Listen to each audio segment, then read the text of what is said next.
Ako si Daniel, di nyo kilala, pero ito nangyari sa araw ko. Magandang buhay!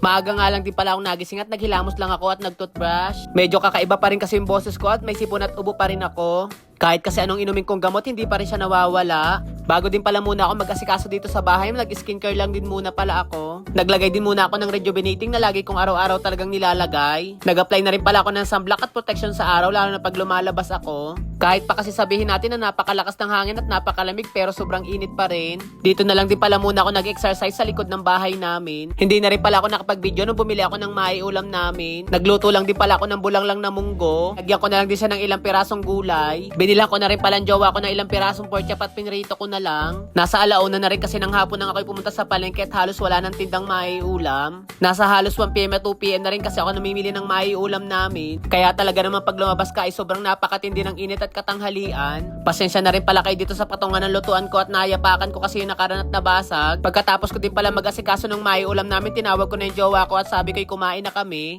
Eto naman si Dear, habang kumakain kami, binaba ko lang dito sa baba at hindi na naman magkaintindihan sa pagtakbo. Talaga naman sanay din kami tuwing hapon ay natutulog. Kailangan din kasi namin magpahinga sa araw para sa gabi ay may energy kami. Halos nasabi ko na rin kasi na trabaho namin ay pang madaling araw. At talagang need namin sa tanghali or hapon natutulog para sa madaling araw ay gising kami. Kailangan din kasing gising kami sa madaling araw at minsan ay tumatawag ang empleyado namin at kailangan ng backup. Dito na lang din pala ako nagkape sa labas ng bahay namin at napakaganda ng view. Napakasarap naman kasi magkape dito lalo na't malakas ang simoy ng hangin. Simula din kasi nung mga nakaraang araw napakaganda ng panahon hanggang ngayon. Haba pala nagkakape ako dito sa labas ay kakwentuhan ko lang yung kapitbahay namin. Pagpasok ko pala dito sa loob ng bahay namin, tinanggal ko na lang din muna tong frame namin at nadadagil ng pinto. Dito ko na lang din muna nilagay at napakaliit lang kasi ng bahay namin at halos wala ng paglagyan. Doon kasi sa dati kong bahay sa Santa Cruz, Laguna ay napakarami kong frame kaya dito ko na lang din muna nilagay. Sayang din naman kasi kung malalaglag at mababasag man lang ay napakamahal din naman ang pagkabili ko. Saka na lang ko babawi ng laki ng bahay pag nagkapera na at nakaipon.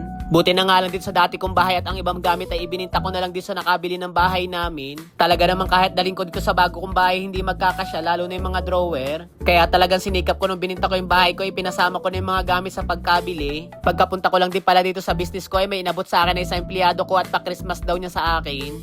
Nakakatuwa lang din talaga tong empleyado ko na kahit tapos na yung Christmas ay nagbibigay pa rin ng regalo. Sabi ko nga sa kanya malapit na yung birthday ko at wag niya akong kalilimutan. Gusto ko na rin sanang tanggalin tong Christmas tree, tapos na naman ang Christmas pero nangihinayang ako at napakaganda naman at napakaliwanag. Inayos ko na lang din at sabi ko sa empleyado ko ay pagkatapos na lang ng January saka ako tatanggalin. Nakakatuwa nga lang ditong Christmas tree na to at kahit napakatagal na sa akin ay napakatagal pang masira. Nasa halos 8 taon na rin kasi to sa akin na ginagamit ko every Christmas. Pagkatapos ko din palang dumalaw sa business namin, dumaan lang ako dito sa bakery at bumili lang din ako ng tinapay na makakain namin ng jowa ko. So yan guys, hanggang dito na lang. Thank you sa panunood. Bye-bye!